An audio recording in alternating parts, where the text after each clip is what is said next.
Welcome to the Insomnia Project. Sit back, relax, and listen as we have an intentional, mundane conversation to help you find your way, hopefully, to sleep. Thank you for joining us here today. I'm your host, Marco Timpano. I'm Amanda Barker. We'll guide you down some quiet, narrow, winding roads, hopefully, as we journey together. Amanda, what would you say if I mentioned Cardigans, quiet streets, and poems? In that order. In that order, exactly. Sure. Well, for Cardigans, That's the title of our show today. I would say, for me, there are two kinds of cardigans. There's the cardigan that is the sort of woven, oversized, wraparound, sleeves sort of a little bigger than your arms, cozy by the fire kind of cardigan, which would be my favorite of the cardigans. And I have a few of those for sure. Now, do you use cardigans for anything other than keeping warm? I do. So the other type of cardigan, which isn't that sort of oversized knit type of experience, would be something very different, something that I'd wear over a sundress or dress, or something. I do, as we know, I'm an actor, and I do a lot of auditions where I'm a mom or a librarian or a librarian who's a mother, you know. Wow. Quite a range I have. So I definitely wear my share of cardigans. I have some just for that purpose. And I know that your mom likes to buy you a sweater set. No. She buys herself, or used to buy herself, sweater sets. So I've inherited some over the years. But you recently got a sweater set too. From her, not, I don't know. From her. It was not purchased Oh, it wasn't for me. I thought it was purchased for you. No. So I don't think so. what is a sweater set, and do you enjoy wearing them? Well, a sweater set is a cardigan that has a matching sort of sweater or jersey tank top underneath. That's the same material anyway. So it's the matching underneath wear, so that where the cardigan ends, the sweater begins. It's the same color when you say matching, right? Yeah, so she gave me a pink one and a blue one. And if you really want to go back in time, people used to wear them with the little chain at the top, like to connect the buttons. I don't know if you've seen those before. They're not so popular these days. No. I could see you wearing a chain that connects it from place to place. Maybe I'll rock that. I know you have an abundance of brooches. I seem to inherit a lot of my things that I wear. So you're not a brooch person? Not by nature. Oh, I see. Yeah. Not broachy by nature. Not broachy by nature. But I do own a lot of brooches, yeah. You know, I saw on the shopping channel, brooches are not cheap, They're not which cheap. surprises me. But there was a particular person who makes brooches. Oh, yeah? Who was on there. Her things were on there. I won't mention the name because I'm not going to be overly nice about it. But she had like, it was for, I guess, Halloween. And so it was like a sparkly pumpkin with a cat sitting on top. Was it the kind that, like, if you pulled the cat's tail, the pumpkin popped up the top, or? No, but that sounds awesome. Well, because they make them, or they used to make them where you could, like, pull on something and then it would move. It had some, like, Jack in the Box feature on the brooch. Oh. Do you remember these? No, I really don't, but they sound fun. Would you wear that? I would, yeah, on Halloween. Now, this particular pumpkin cat combination was selling for $99. Okay, I would not wear that one. Would you? How much would the one where you pull the tail and the pumpkin top comes and the off? Pumpkin top or the cat head comes off? I don't know if it's the tail you pull, but you press a button. I'm not sure. I would pay $6.99 for that. Okay, that would be my max price. Fair enough. Coming in at just over $7 after taxes. Now, I don't have a lot of brooches, obviously, but I do have a lot of tie clips and tie pins that I've acquired, inherited, etc. Do you have like a Halloween tie pin or tie clip? No. Do you have any seasonal things like that? I have the following. I have a tie that has, I think, flamingos with Santa hats on them. Oh, really? I think I have a tie that says... I've never seen this tie. Happy Hanukkah on it. Okay. and that's it. Oh, and I have some socks that were gifted to me that are Christmas socks. So we need to get you like a Valentine's tie, a St. Patrick's Day tie, President's Day. I used to have a Nicole Miller tie that reminded you, name dropper. Yes, that had a champagne bottle on it. Okay. And other things. And that was my New Year's tie. And I used to wear that for New Year's. Okay. And I don't know if I got rid of it, which is a shame because it was one of my favorite ties and I would always wear it on New Year's. Well, maybe you still have it. I have earrings and like I have a necklace that I wear for St. Patrick's Day, which is, it's not real diamonds, but it's looks good. It's like a really good cubic zirconia or something, and it's a shamrock sort of diamond necklace. I really like that. But you could wear that shamrock anytime. It doesn't have to. So if the shamrocks are cubic zirconia and not green, it wouldn't matter. No, it's true. But for some reason I only seem to wear it around St. Patrick's Day. But maybe I'll put it on today. Like maybe I'll start wearing it. Well, March is around the corner, so... It's true, yeah. I have a Valentine's Day shirt that I'll probably get rid of soon, but it's, I don't know, I got it at a clothing swap. It's a blouse that is sort of a light pink with sort of doodly kind of black hearts, sort of. They're like, it's kind of a messier print, but like fun, like playful hearts. Mm-hmm. And I don't only wear it for... It's not so obvious that it feels like a Valentine's Day shirt, but I certainly wear it for Valentine's Day. Right. Like I keep it around for Valentine's Day. And of course we both wear poppies for Remembrance Day. Right. Yeah. I have... not really a brooch, but it is a pinned flower emblem that you wear. So I have a cardigan that is a big woolly one that has little specks of, I like that one. White kind of wool in it. I'm wearing a cable knit sweater that I love that I got for Christmas. Yeah, that one's beautiful. You got that did Carrie give that to you? Carrie and Garrett. Yeah, it's so cozy looking. I love it. That's my kind of sweater. Yeah, I've always loved. I have a cable knit sweater that I got when I was just out of high school, I think, that I still wear, that I love. And it's faded, like it's no longer black. It's kind of like this really light charcoal gray. I don't wear it often because... I don't think I know this sweater. Yeah, you've seen me in it. Oh, I have. Mm-hmm. Oh. And you have your Old Man Jones sweater that you love. It's that's a cardigan. Yeah, that is a cardigan. I don't love that. That was something I see. You look fairly good in it. See, I don't think I look good in it. And the reason it's called the Old Man Jones sweater is Amanda, myself, Trevor, and Dale, good friends of ours who have been on the podcast, we were all in a sketch troupe. And one of our sketches was called Old Man Jones, and I would wear it. And I would wear that with a Mac cap. What's a Mac cap? It's a cap. I think the Brits call it a Mac, and it's kind of like a page boy. Yeah, like a page boy, like what old like a newsy hat. Kind of a newsy hat. Yeah. Okay. And I've never heard that Mac cap. Well, you remember I would wear it as Old Man Jones. No, but I've never heard it described as a Mac cap before. Yeah, I just not even Mac cap. I think you just describe it as a Mac. Oh, okay. It was in a Beatles song, I think. Penny Lane. I think Oh, really? I think in the lyrics of Penny Lane they say he's wearing a Mac. Mm-hmm. If I recall, correct me if I'm wrong. And so that Old Man Jones wardrobe piece ended up in my closet that I use for auditions and whatnot. So right.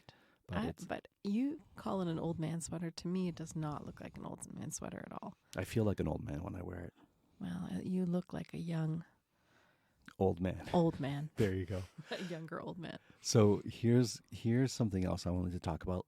I want to venture from cardigans to quiet streets, Amanda. Oh, okay. So I grew up on a very quiet street. Where I grew up, it was a cul-de-sac called Twilight Terrace. And it had a pretty name. This was before the Twilight movie, so no one really said the word Twilight in daily parlance. It wasn't so in daily parlance. Wow. No, I mean, I didn't say daily parlance in my daily parlance. You need to either. say daily parlance more often. I'll say this. We live on a pretty quiet street. We do. Yeah. It's sort of we live downtown in one of the biggest cities. Is Toronto the biggest city? I think it's fourth. I think in population, you mean? Yeah. I believe it is Mexico City, Mm-hmm. New York City, Mm-hmm. Los Angeles, Toronto. Let's go through our favorite, because we've been to all those cities, you and I. You recently came back from Los Angeles. I did, as did you. But you went one time without me as well this month. I did. I went 2 weeks ago, and then I went last week. Anyway, and we can talk about that, certainly. Well, let's talk about that. Sure. Let's talk about each of our favorite quiet streets in each of these cities. So Mexico City is the most populous? I believe it's 9 million plus. So in Mexico City, there's a beautiful area called Coyoacán, and the streets. There's a lot of beautiful, quiet streets in that neighborhood. It's a gorgeous neighborhood, sort of a nice light-filled square. Obviously, lots of restaurants sort of around it, but all the roads sort of leading into that square are these beautiful, narrow, winding, quiet streets. Frida Kahlo's house, Casa Azul, is on one of those streets, so it's well known for that. And there are people going in and out, but it's actually a very quiet home, and certainly very colorful. It's blue and very lush. She had a beautiful, lush garden. Right. Of course, you can see that reflected in her painting and in her work. But it's also a very colorful, quietly colorful home. She painted wherever she could, however she could, right? So the walls, the easels, there's even a sort of guest house that's beautiful there too. Leon Trotsky was their neighbor, so his home is a few doors down. Right. So just very quiet sort of neighborhood streets, even though we think of Mexico City as a big bustling city. That neighborhood in particular is a very quiet, sunlit, beautiful place to just sort of meander. Sure. What about New York? You lived in New York. I did live in New York. I lived in the East Village. Mm-hmm. But if I'm thinking of quiet places or quiet streets in New York, I think of the Cloisters. It's not really a street, but it's pretty big. It's a museum. Where is that? I think it's in the Bronx. Okay. Yeah, so I'm pretty sure it's in the Bronx. And it's this beautiful museum type place that has medieval art. And they have a covered archway that is like a walkway. Mm-hmm. And I always got the impression that you were supposed to be quiet in the Cloisters when you were going through that area. It sounds almost like a nunnery. Or I think an that's what abbey it or was something. once before it became this place of art and reflection. Mm-hmm. And it's not one of the sort of number one sites in New York that get listed. Mm-hmm. It's one of those things where New Yorkers know about it. And if you're lucky enough to say, I want to do something a little bit different, Right. you take the train or you take the subway to the Cloisters, and it's you can spend some good time there. Oh, wow. Yeah, and I always remember that as being a quiet place in a busy, bustling metropolis. And so then Los Angeles is the next most populous. And so, as you mentioned, I've been to Los Angeles twice already this year. One was a trip I didn't know I was about to go on. I found out the day before to do some work there. And then you and I both came back from there last week. We spent 12 hours there. And there's a few beautiful, sort of more quiet areas in Los Angeles. One of the ones that comes to mind is Marina del Rey, which actually has a marina, true to its name. And there's some gorgeous sailboats, and you can just walk along the breezy waterfront, fairly quiet, and just a beautiful place to take a stroll. Sure. But more recently, you and I have come from probably my new favorite area of Los Angeles. And as it turns out, I was doing work there a few weeks ago, and we have very, very close friends who bought a home there not too long ago, and we got to see it for the first time this month, and that's Santa Clarita. What a picturesque and beautiful area. They have, those downtown sort of main drags where they have old trees Yeah. And those old trees have white lights on them all year round. Yeah. And at night, you're just driving and you see these white trees, well, lit trees, I should say. I remember that. And what I really appreciated about Santa Clarita's downtown is that when you're in that main sort of area, it's not all sort of branded stores that you see everywhere. Right. It's kind of individual stores. Like there was one, the only one that I really remember was called Soapish. So I guess they had all your soap needs you could want. And I love a town that has that. They have 2 theaters.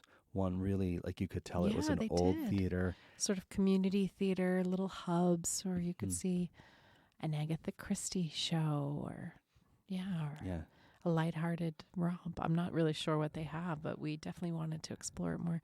One of the things that's really charming about that street in Santa Clarita is, like so many places in California, they can't, by necessity, they can't build those buildings very high, right? So if you've been to some other downtowns in California, Monterey comes to mind, Sausalito in the Bay Area, Carmel, very similar. So all the buildings in that downtown are no more than 2 stories, really, if that. Most of them are 1 story, and because of the topography and so on. Sure. And it makes for a very quaint and sweet downtown. One of the things I loved about that particular downtown in Santa Clarita is they have a really large, beautiful library. They do, at the end of it. And, I'm a huge fan of libraries. So that was the one thing I didn't get to go to that I can't wait to see next time I'm in Santa Clarita. So gorgeous. Yeah, I'd love to go. And I got to experience it the first time a few weeks ago in the daytime. And so if you can imagine, because you saw it at night, if you can imagine a sort of canyon country, rolling, beautiful rolling hills, gorgeous sunsets, cattle grazing, corral fences, that type of topography, really, really beautiful. So yeah, I think that's my new favorite, sort of winding roads and streets in LA. It has the oldest saloon ever made or something. Or the oldest continuously running restaurant? Something Diner? like that, yeah. Something like that. A speakeasy that never sleeps. Every town or every county has some claim to fame like that.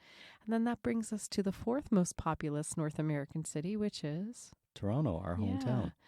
Now, we mentioned our street, which is a quiet sort of enclave, which we're very lucky about, sort of buffered on both ends by not so quiet things. But do you have a favorite quiet street in Toronto? I've mentioned this a few times. We've mentioned it on the podcast, but the Shim Sham is probably my favorite street. Which goes by the real name of Rosedale Valley Road. Yeah, it's beautiful. So Rosedale Valley Road begins in the northwest corner of the city, and it meanders through a really forest that you wouldn't know exists right in the heart of the city. It's sort of like a vein of forest land that runs through the city. Underpass of where a big bridge is, where there's no homes. There's 2 homes on it. I shouldn't say there's no homes. There's 2 singular homes on it somehow. And a home, what is now a home that used to be an artist studio by the Group of 7, who are very famous Canadian painters from the last century. But other than that, it's all very winding forest. And so, yes, it starts in the northwest corner. And if you drive the entirety of it, which doesn't take you very long, because geographically speaking, from one end to any city to the other is not that long. It's more, the other things that take a long time. Sure. But if you were to do that, then it starts the northwest and sort of spits you out in the southeast corner of the city. The other thing that's fascinating about that is I've lived in the city all my life. Right. And it wasn't that long ago that I discovered this street, which I'm sure a lot of people knew about it, that bisects the city. And so for me, it's this important street. Because it is very important. And I think the reason it became important was we're kind of on one end of that Shim Sham, and our dear friends are on the other end of that Shim Sham. So I don't think I ever really went to the East End, Right. the Lower East End of Toronto. And Right. so now it has become a very important artery for me to get there. Absolutely. For me, my favorite quiet little street, now I don't actually remember the name of it, but our friend Laura lives there, so I'll call it Laura's Street. Sure. But it is in the East End where the Rosedale Valley Road or Shim Shim ends.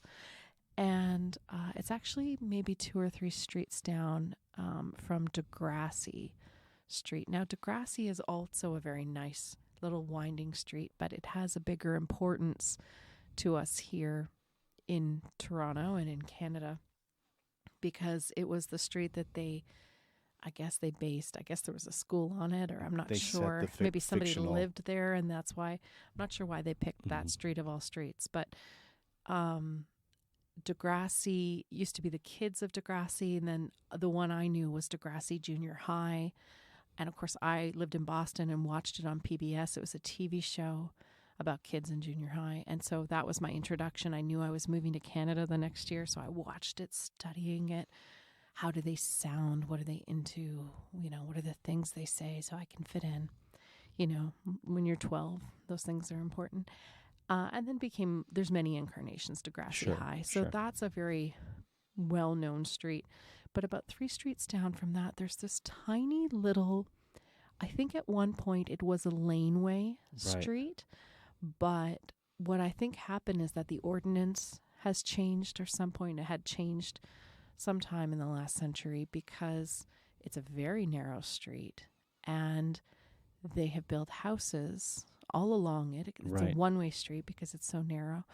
And the houses are all very petite, they're all row houses, and they're very tiny, and everything feels at a smaller scale. So the houses are smaller, the street is smaller. You imagine the cars to be more petite and smaller. And there's something about the smallness that I absolutely adore. And so going into any of those homes, walking down that street, finding a quaint, tiny postage stamp garden. I love small, cozy things. So Indeed. For me, that's my favorite street. It's funny you mentioned Degrassi. If you're not familiar with that particular program, you might also not know that the superstar singer Drake It's true. got his start as an actor on that show. One of the later, not the one I watched because I'm old, but although we have a good friend That's who right. made you a beautiful birthday cake, who was on the original Indeed. Degrassi. And she's an amazing baker. But Drake was on, I believe, Degrassi High, which was a later incarnation where the kids that I knew had grown up, had kids, and then the storyline followed their kids loosely. I never watched it, but You didn't watch any of them? no, not really. But I did want to ask you this, Amanda, Yeah. as we're winding down the episode. Who's your favorite poet? Oh, right, because that was the other. I knew there was a third. I mean, I've said Robert Frost many times, but certainly he's not. I love him. I think Shakespeare, we forget sometimes what an amazing poet Shakespeare was. His sonnets, Shall I Compare Thee to a Summer's Day, A Rose by Any Other Name, etc. There's some beautiful poems by Shakespeare. A lot of comparison poems, it sounds like. Well, those are the two that I thought of. I actually really love the work of Bell Hooks. Sure. She was also a literary theorist and very well known for her activism and her novels as well. But for me, her poetry really stood out. Amanda Gorman, who is a live speaking poet. Well, I think she's a poet and also performs her poetry. Right. What is that called? Is there a word for that? A Performance poet? A poet who reads? I don't know. Okay, anyway. I don't know her as well, but I would love to sort of know some of the younger poets of today. He's a poet and a somewhat rapper, Humble the Poet. Oh, yes. Yeah, from Toronto. And he's really interesting to me too. And I think it should be said, a lot of songwriters are poets, right? Yeah. My favorite poet is Leonard Cohen. Mm-hmm. And there's a retrospective art installation or something at the AGO, which is the right. We were going to go. Ontario Art Gallery or the Art Gallery of Ontario, I should say, which we call the AGO. And we tried to go one time and we didn't get a chance to couple see it. weeks ago. Yeah, we'll have to go back. Yeah, I think it ends in April, so we need to go Okay. this month. Yeah, and then we'll let you know about that particular exhibition. Mm-hmm. Beautiful. I know. Well, that brings us to the end of this particular episode, Amanda. I hope you enjoyed putting on a cardigan, walking down a quiet street, and reading some poetry. Absolutely. Maybe writing some as you meander along your path. And wherever you meander to, we thank you for joining us, and we hope this episode was able to help you listen and sleep.